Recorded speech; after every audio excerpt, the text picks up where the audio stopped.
안녕하십니까, 우짜입니다. 2016년 8월 22일 아침까지 확인한 세상 돌아가는 얘기입니다. 그럼 뉴스 보시죠. 이재명 농내 무죄의 정치검찰 기소로 정치생명 박탈당했다. 아따, 손바닥으로 하늘을 가리네. 2024년 컷오프 코로나며 마포갑서 당선 가능성 가장 높았지만 읍참마속. 마포갑이면 누굽니까? 정청래지요. 정청래 맞지? 국가 권력의 악용으로 뭐야 이거? 뭐 국가 권력의 악용으로 무고한 국민이 희생당하지 않는 나라를 만들까? 무고한 국민이 희생당하는 방향으로 만들고 앉아있으면서 국가 권력의 악몽? 여기서 주어를 갖다가 바꿔야겠죠. 무고한이 아니고 무고하지 않은 정치꾼들이 희생당하지 않는 나라를 만들겠다, 이 소리가 되겠지. 우짜가 이거 역겨워서 좀 코멘트 해봅니다. 관심 있는 사람들은 이거 잘 알고 있어요, 농내 건에 대해서.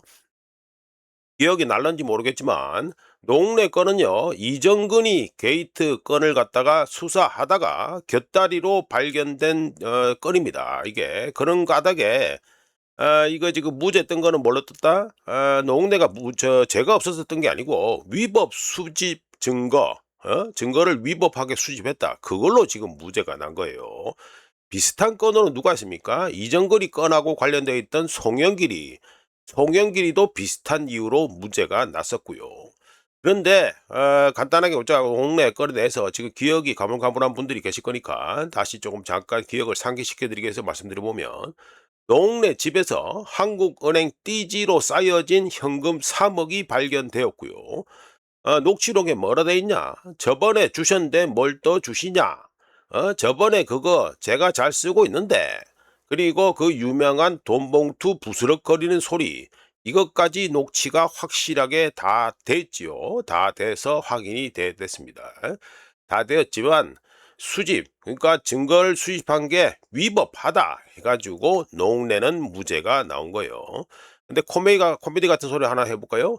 이거 뇌물 준 인간은 유죄 받았습니다. 웃기지요? 예, 웃깁니다. 자, 이제 검찰 해체도 했겠다. 당군 일의 최대, 역대 최대, 국가의 수익 모델화에 걸리는 게 없어졌다, 예, 말씀드리고 넘어가고. 3대 특검 미제 해결한다더니 줄줄이 제2처 종합특검 무용론 현실화.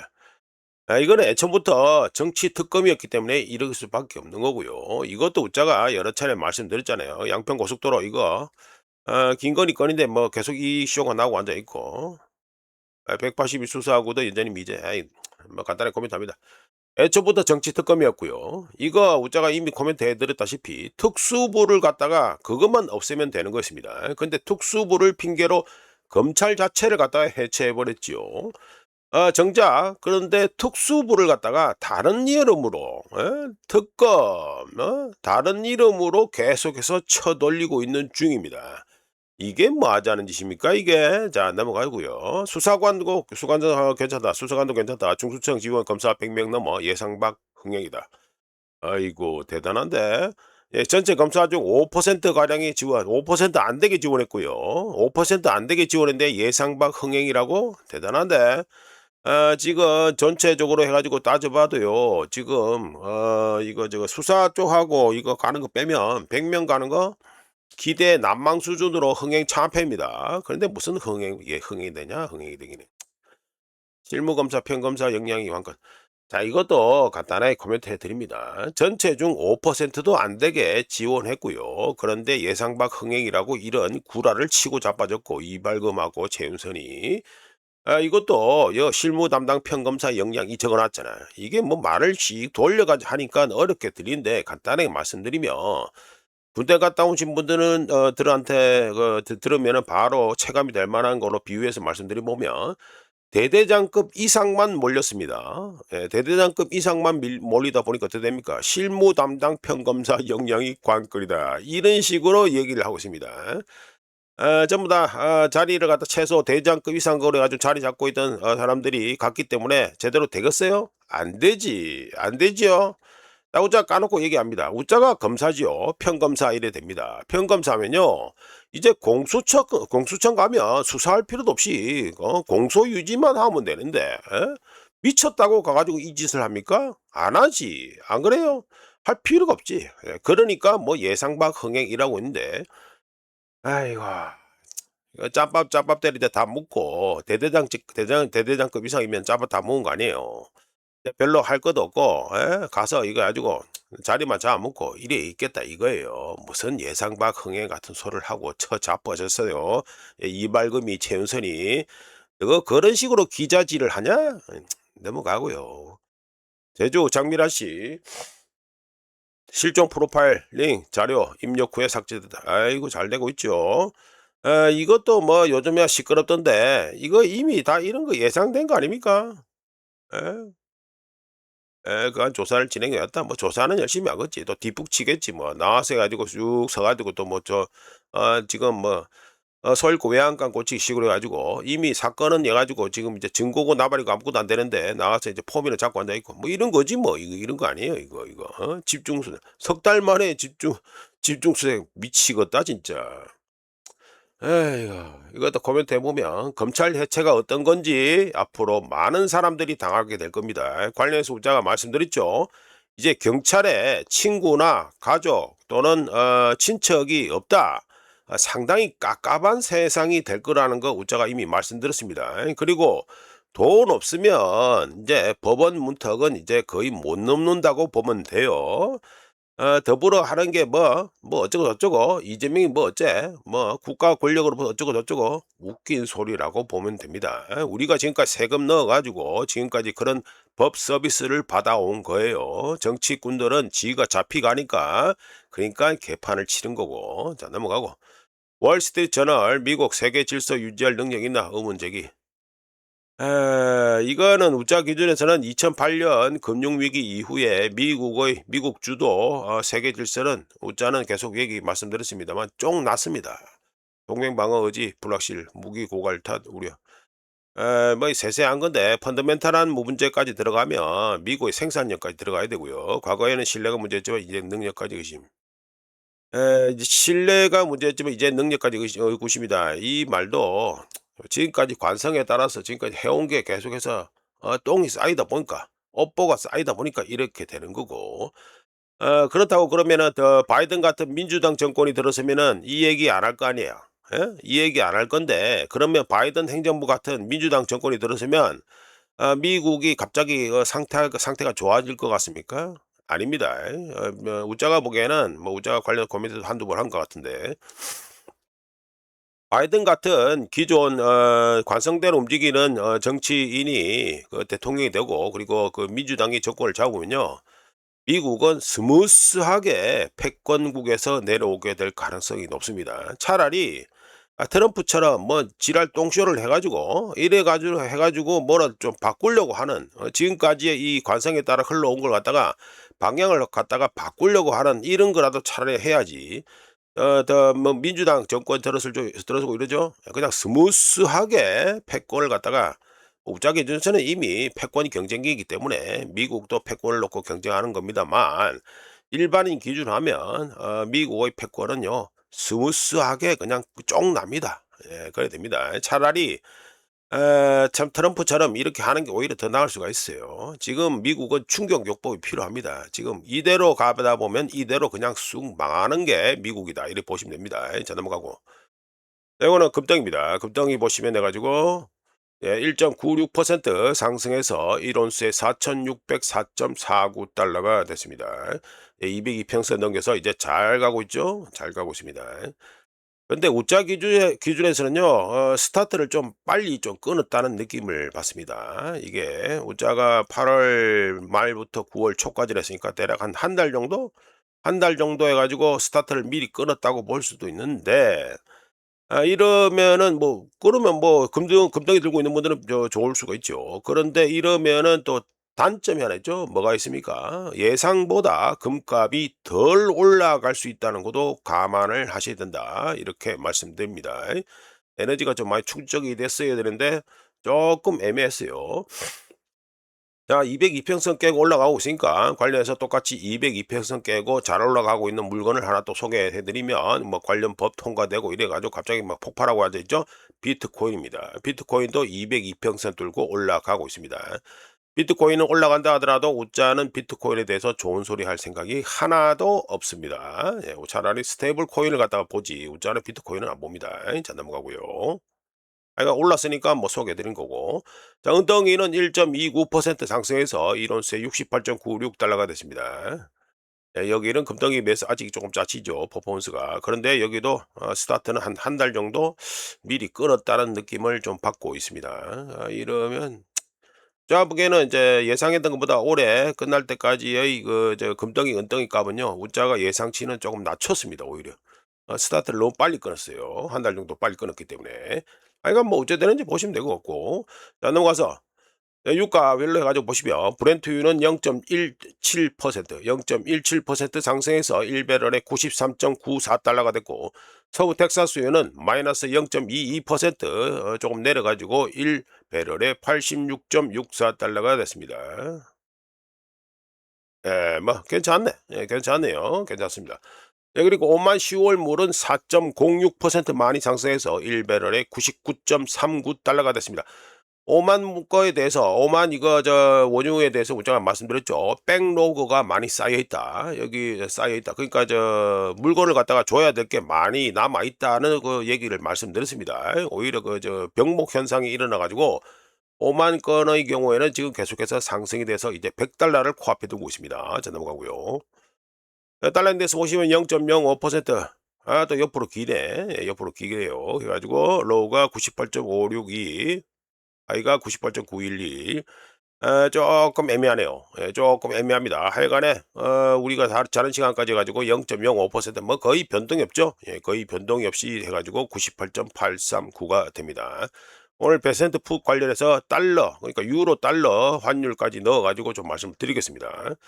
자, 이거는 원화입니다. 원화는 해가지고 여전히 요즘 계속해서 보여지는 패턴, 오전에 내다 꼽는 이 패턴을 계속해서 보이고 있고, 이게 이렇게 되는 이유가 뭐죠? 수출 업체 내고 물량에다가 역외 매도 물량까지 추가되면서 이렇게 차트 모양이 그려지고 있습니다. 하여간에 0.59% 좋아져 가지고 나름 출렁출렁하죠. 예, 나름 출렁출렁 하는 겁니다. 계속 이래 보기는 이래도 해가지고 출렁출렁 합니다. 10원 이상씩 계속 왔다 갔다 하니까 1달러에 1385.97달러 97원이 됐습니다. 자, 넘어가고요. 엔화 보시면 0.03%뭐 달러하고 또 똑같이 해 가지고 뭐 거의 변동이 없습니다. 요게 달러 인덱스하고 비슷한 거예요. 요게 달러 인덱스하고 비슷하게 차트가 그려진 게 엔화 차트다 이렇게 보시면 되고, 1달러에 159.012엔이 됐습니다. 부자가 방금 우리나라 원화 소개하면서 같이 소개했어야 되는데, 우리나라 생산자 물가지수 발표됐으니까 말씀드리죠. YOY 작년 동월 대비해서 6월에 8.5%였는데 7월에 7.7%로 하락했습니다. 그리고 MOM 전월 대비라면 6월에 0%인데 7월에 마이너스 0.4%로 하락했습니다. 생산자 물가가 지금 7% 이상이다. 반드시 기억하셔야 되겠고요. 자, 넘어가서 일본의 인플레이션 데이터 발표됐으니까 말씀드리죠. 7월에 가지고 코어 인플레이션, 그러니까 근원물가 지수가 엑셀레이터 해가지고 가속됐다 이 말이 되겠죠. 예, 그러면서 일본 중앙은행의 그 금리 인상을 갖다가 가능성을 높였다 이 말이 되겠습니다. 말씀드립니다. 일본의 CPI, 그러니까 인플레이션 물가 상승률이 YOY 작년 동월 대비해서 6월에 1.6%에서 7월에 1.9%로 상승하면서 2025년 12월 이후 최고치를 기록했습니다. MOM 전월 대비를 해도 6월에 0.3%에서 7월에 0.4%로 상승했고요. 그리고 이 CPI, 그러니까 물가 상승률 이거의 경우 이게 지금 1.9%, 7월에 1.9%로 상승했는 게 일본 정부의 보조금 지급 축소로 인한 전기요금 하락세 둔화 영향에다가 식품, 운송, 생활용품, 의료, 여가 등이 모두 다 상승했기 때문입니다. 그리고 코어 인플레이션, 코어 CPI, 그러니까 근원물가 지수죠. 이거는 YOY 작년 동월 대비해서 6월에 1.6%에서 7월에 1.8%로 상승하면서 2026년 올해 1월 이후 최고치, 그리고 시장 전망치와 일치했습니다. 유가 상승에도 불구하고 일본 정부의 에너지 보조금 지급이 물가 상승 압력을 상쇄하면서 일본 중앙은행의 인플레이션 타겟인 2%를 하회했다고 할 수 있겠지요. 그리고 일본은행이 실제로 관심 가지고 들여다보는 진짜 배기가 뭡니까? 신선식품과 에너지를 제외한 물가 상승률이죠. CPI. 이거는 YOY 작년 동월 대비해서 6월에 1.7%에서 7월에 1.9%로 상승하면서 3개월 만에 가장 빠른 상승률을 보였습니다. 일본은행이 가장 관심 가지고 들여다보는 게 1.9%까지 올라갔으니까 어떻게 됩니까? 일본 중앙은행의 9월 금리 인상 가능성이 더 높아지게 됐다. 이렇게 말씀드리겠네요. 자, 넘어가고. 자, 이거는 일본 생보사 미실현 소식도 올타임 하이 기록했다 해가지고 말씀드립니다. 일본 주요 생명보험사들의 국내 채권, 그러니까 일본 국채 이런 거죠. 이거의 미실현 손실이 2026년 2, 4분기에 YOY 작년 동기간 대비해서 60% 급증한 30조 엔 이상, 달러로는 1940억 달러로 올타임 하이를 기록했고, 이는 YOY 작년 동기간 대비해서 48% 증가해 1900억 달러, 1900달러, 그러니까 달러로 환산해서 1900달러가 된 이거 일본 주요 생명보험사들이 들고 있는 국내 주식 미실현 이익이 1900억 달러가 됐는데, 이거를 갖다가 국내 채권 미실현 손실이 1940억 달러니까 그냥 쌤쌤이 했다. 예? 쌤쌤이 했다. 오히려 더 늘어났다. 이게 됩니다. 이런 현상은 30년 만기 일본 국채 수익률이 4.0%까지 상승해서 1999년 국채 발행 이후 최고 수준에 근접한 가운데 발생했는데요. 보험사들의 채권 미실현 손실 포지션이 손익분기점에서 손실로 전환되는 마지막 시점인 2023년 7월 대비해서 약 2.7% 상승한 겁니다. 니폰 생명 그리고 메이지 야스다 같은 일본의 주요 생명보험사들인데, 여기서 대표적으로 니폰 생명 그리고 메이지 야스다는 지난 분기에, 그리고 2, 4분기죠. 2, 4분기에 각각 니폰 생명은 2억 8천만 달러, 메이지 야스다는 1억 6천만 달러의 손상 차손을 기록했는데, 2010년대 후반 저금리 시대에 매입한 일부 채권, 그러니까 뭐 일본 국채가 되겠죠. 일본 국채가 손상 차손 인식 기준을 넘어섰기 때문입니다. 이런 가운데 보험 계약 해지가 발생할 경우 큰 위험이 될 수 있는데요. 대규모 해지가 발생할 경우, 그러니까 보험을 해지하는 거, 이럴 경우 보험사들은 보험금 지급을 위해서 아직 만기 보유로 분류된 채권, 국채까지 팔아야 할 수 있기 때문에 큰 위험이 됩니다. 관련해서 소니 생명의 해지율은 2, 4분기에 1.4%로 상승했고, T&D 파이낸셜 라이프는 1.56%로 상승했는데, 엔화 가치 하락으로 외화 보험 계약 해지가 늘어난 것이 주요 원인이었습니다. 주가 상승으로 국내 주식 평가 이익, 즉 미실현 이익이 대형 보험사들로 하여금 손실을 어느 정도 상쇄해주고 있으나, 일본의 중소형 보험사들은 부담이 큰 상황이고요. 보험사들은 수익률 개선을 위해서 고금리 채권으로 자산을 교체하고 있는 중입니다. 자, 넘어가고요. 이거는 중국 경제가 재둔화될 조짐을 보이고 있다 해가지고 말씀드립니다. 이거 우짜가 매달 그 보름경에 발표되는 중국의 위안화 신규 대출 뭐 이런 거 사회융자 총량, 이거를 이번 달에 우짜가 말씀드린 줄 알았는데 까먹었더라고요. 예, 패스했습니다. 그래서 어쩔 수 없이 가지고 급하게 다른 거 우짜가 또 이거 만들 컨텐츠 때문에 하다 보니까 찾아보니까 우짜가 안 만들었더라고요. 소개를 안 했더라고요. 그래서 급하게 이거라도 지금 소개를 해드립니다. 자, 양해 말씀드리고, 중국의 순 신규 위안화 대출이 7월에 마이너스 3,400억 위안, 달러로는 504억 달러 감소하면서 시장 예상치 450억 위안 증가와 완전히 반대로 나왔고요. 20여 년 만에 세 번째 감소를 기록했고, 시장 예상치보다 3배 이상 크게 순 신규 위안화 대출이 줄었습니다. 중국 차입자들이 상환한 빚을 갚았던 이 대출금은 5,900억 위안으로 2002년 이후 최대를 기록했는데, 이걸 바꿔서 말씀드리면 뭐가 됩니까? 실물 경제에 대한 대출 순 상환액이 5,900억 위안, 달러로는 875억 달러나 감소했다는 소리지요. 신용으로 돌아가는 시스템에서 이 대출이 안 일어나고 대출을 오히려 그 돈을 갚는다. 결코 좋은 소식은 아니죠. 예, 고려됩니다. 이런 가운데 토탈 소셜 파이낸싱 그러니까 사회융자 총량 그러니까 요게 6월에 3조 3,600억 위안에서 7월에 1조 4,100억 위안으로 감소했습니다. 그래도 플러스를 유지했는데 문제는 거의 대부분이 민간 대출이 아니라 국채 발행을 통해서 이거 사회융자 총량이 늘어났다는 것이지요. 별로 안 좋지요. 예, 그러니까 민간 부분은 거의 절단이 났다 이렇게 보면 됩니다. 중국 가계와 기업들은 신규 대출 대신 기존 대출 상환을 선택하고 있는데 이는 경제 심리가 약화 또는 악화되고 있음을 보여주는 분명한 신호다 이렇게 말씀드립니다. 중국의 경제 데이터가 지금 나오는 것마다 결코 좋지가 않습니다. 지금 전혀 좋지가 않다 이렇게 말씀드리고 이것도 중국의 공식 데이터 기준으로 이 정도 수준이라는 거 이거는 반드시 감안해야겠지요. 자, 이거는 또 중국의 FDI 이제 외국인 직접 투자도 발표됐으니까 말씀드립니다. 요 문자가 캡처한 거는 중국 국가통계국 쪽의 영어 웹사이트가 되고요. 신화통시 뭐 이렇게 돼 있죠. 자, 말씀드립니다. 중국의 외국인 직접 투자는 YOY 작년 동기간 대비해서 1월부터 6월까지가 마이너스 5%인데 1월부터 7월까지가 마이너스 6.2%로 오히려 더 감소해서 금액으로는 4,383억 3천만 위안. 여기 또 친절하게 달러로 환산해서 적어놨죠. 646억 3천만 달러 해가지고 오히려 해가지고 외국인 직접 투자가 줄어들었습니다. 투자액이 줄었다 이게 됩니다.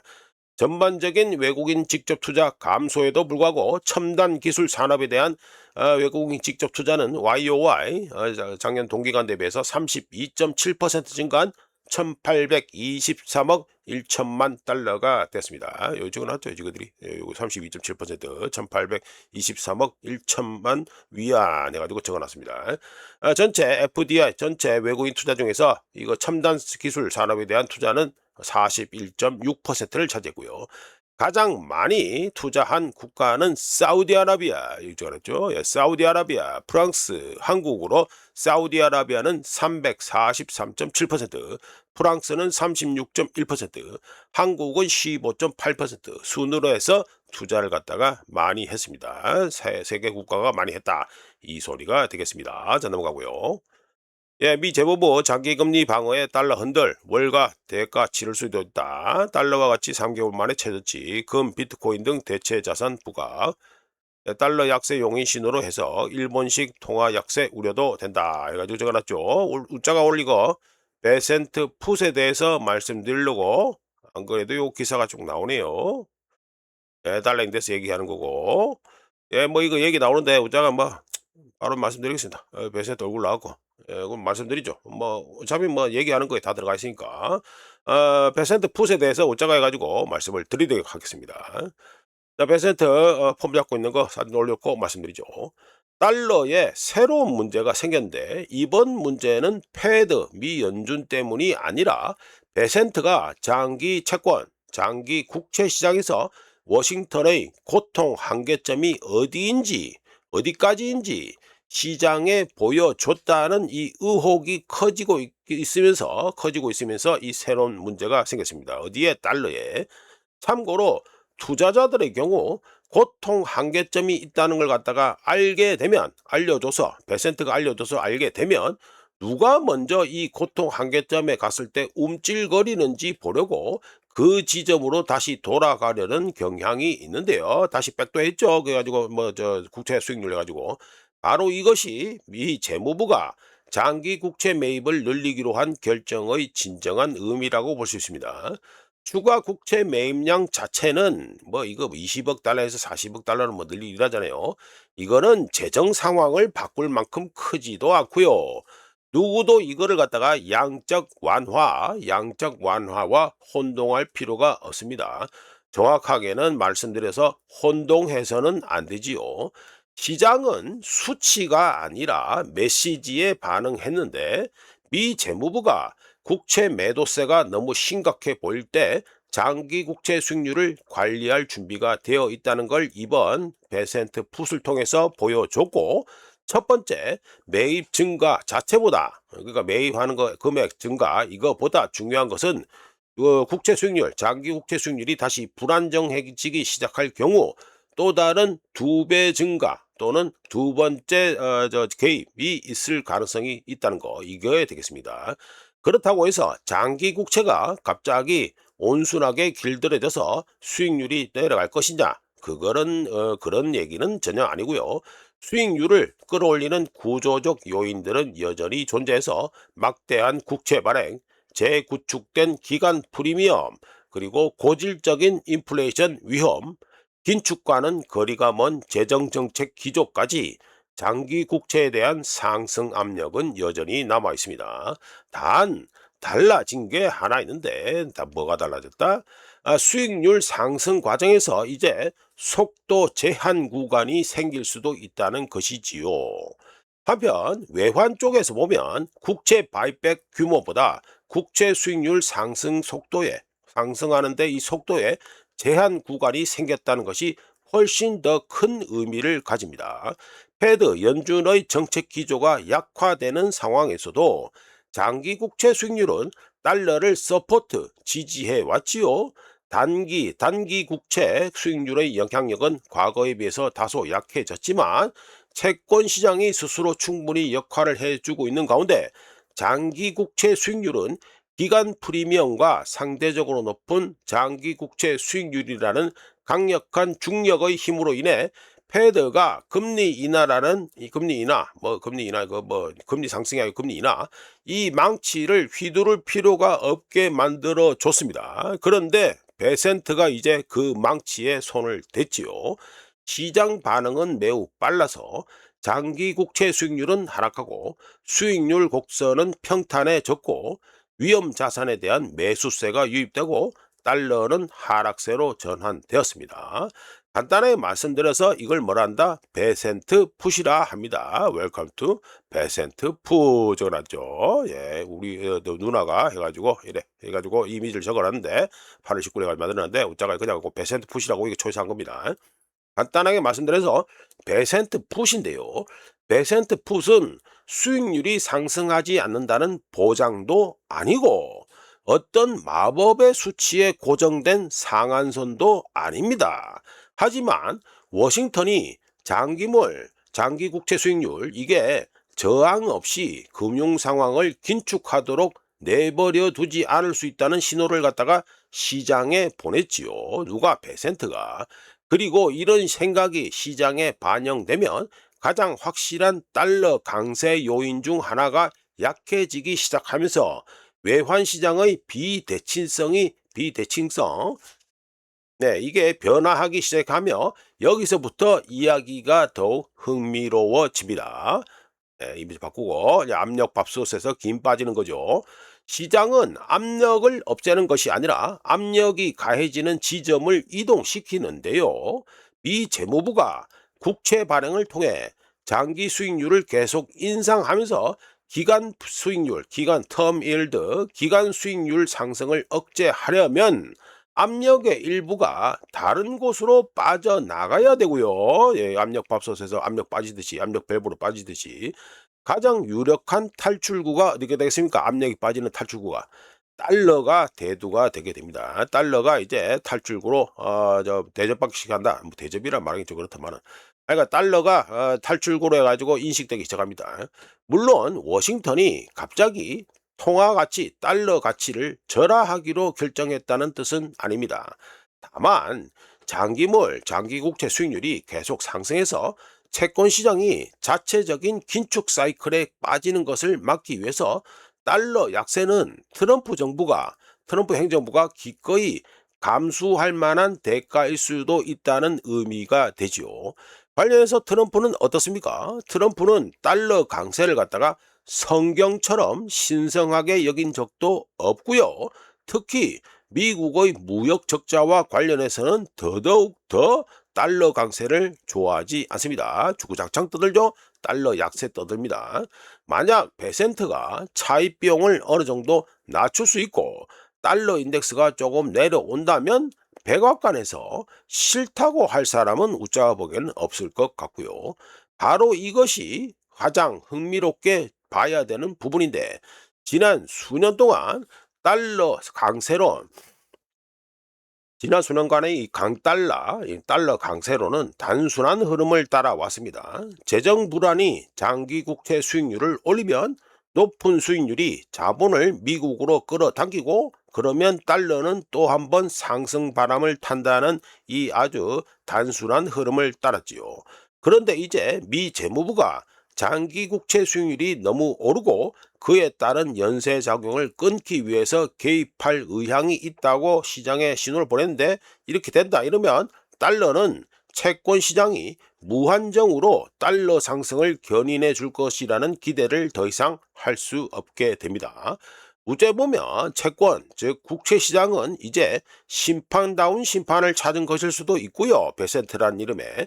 그리고 달러는 파울을 받기 위해서, 축구하는데 파울을 받기 위해서 자발적으로 지금까지 움직였다라고도 할 수 있습니다. 물론 이거는 관점은 베센트 같은 이 재무부 장관 관점에서 말씀드리는 겁니다.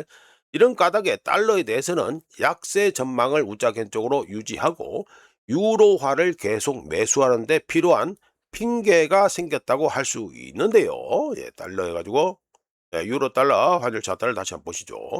우짜가 8월 11일 뉴스 모음에서 1유로에 1.1600 달러, 1.1600 달러 요거 있죠? 요거 8월 11일에 해가지고 요때 8월 11일 요때 말씀드렸습니다.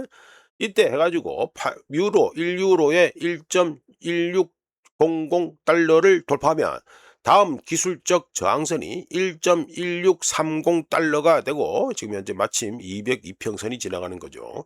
그리고 미 국채 프론트엔드, 그러니까 1개월부터 2년물 해가지고 단기물이 계속해서 하락할 경우 1유로에 1.1650 달러까지 볼 수 있다. 이렇게 해가지고 우짜가 8월 11일 뉴스홈에서 말씀드린 바 있는데, 현재 거래 자체는 거시적 신념과 전통적인 포지션 관리가 맞춰져야 하는 시점에 가까워지고 있어서 1유로에 1.1700 달러, 여기 있죠. 1.1700 달러. 이 영역은 상당히 저항적인 구간으로 무시할 수가 없습니다. 반면에 1유로에 1.1725 달러, 조금 더 위에 1.1725 달러, 여기는 시장이 추가 상승 동력을 보여주거나 상승폭을 일부 되돌릴 수 있는 명확한 분명한 저항선으로 보이고요. 우짜 생각을 얘기해 보면 1유로에 1.1680, 현재 뭐 지금 이 레인지라고 보시면 됩니다. 1.1680에서 1.1700 저항선 레인지 안에서 기존 포지션 중 우짜가 들고 있다 하면 기존 포지션 중 일부를 갖다가 수익을 실현하고 핵심 롱 포지션은 그대로 유지하며 1유로에 1.1725, 여기 있죠. 1.1725, 이게 라인이 깨지면 우짜 같은 경우에는 추가 매수할 생각이 있습니다. 이렇게 하면 8월 첫째 주부터 이어져 온 미국 달러 약세에 대한 전반적인 믿음을 유지하면서도 수익을 낼 수 있다고 보고요. 여담이지만 외환 거래에서는요, 실력보다는 운이 좋은 게 낫다는 말이 있습니다. 이쪽 판때기에서. 하여간 1유로에 1.1725 달러, 요거죠. 1.1725 달러를 확실하게 돌파한다 이러면 그 다음에 볼 수 있는 게 어딥니까? 1.1800 달러, 여기까지 갑니다. 많이 올라가죠. 예, 1.1800 달러가 목표가 될 수 있는데, 이거 돌파에 실패할 경우 1.1725 돌파에 실패할 경우 1유로에 1.1625에서 1.1650, 여기죠. 여기 밑에 있는 거 202편선 지나는 여기입니다. 여기까지 또 밀릴 가능성이 있습니다. 물론 이 구간에서는 매수세가 다시 나타날 것으로 예상되기 때문에 우짜의 경우에는 추가 매수를 고려할 것이고요. 우짜가 지금 말씀드린 시나리오는 다 중간선거 전까지는 일단은 유효하다고 생각합니다. 한편 더 중요한 것은 달러 유로가 유로에 달러 여기죠. 1.1700달러 수준에서 한두 세션이라면 보통 한 세션 하니까 한 달에서 두 달 정도가 되겠죠. 두 달 정도 머물지 여부에 관한 것이 아니다. 이게 더 중요합니다. 더 중요한 부분은 미국의 정책 조합이 이제 달러에 압력을 가하고 있다는 사실을 시장이 인식하기 시작했다는 점인데요. 미 재무부는 수익률을 조정할 수 있고 듀레이션도 조정할 수 있습니다. 이는 곧 얼마 몇 푼 안 되는 몇 베이시스 포인트를 위해서 채권 자경단을 더 힘들게 만들 수도 있는데 압력이 다른 출구 즉 달러를 찾는 것까지는 막을 수가 없다. 웃자가 보기에는 거의 좀 몰아가는 분위기다 이렇게 생각되는데 지금 현재 압력이 빠지는 출구로 달러가 보인다 이렇게 말씀드립니다. 달러를 갖다가 보험용으로 들고 계시는 분들은 웃자가 보기에 계속 들고 와도 상관없으신데 한 대략 한 석 달 정도는 내가 해가지고 조금 돼가지고 불려먹겠다 하는 분들은 이것저것 찾아보시는 게 좋겠다 이렇게 말씀드리는 겁니다. 자, 넘어가고요. 자, 여기까지 가지고 베센트 풋에 대해서 유로 달러 환율까지 가지고 말씀드렸습니다. 자, 갈수록 길어지는 유정 길이다 해가지고 말씀드리죠. 퍼미안 베이신 분지에서 매년 시추된 수평정, 그러니까 그 수평으로 뚫고 내려가서 수평으로 쭉 가는 겁니다. 뚫고 내려가서 수평으로 쭉 가는 거.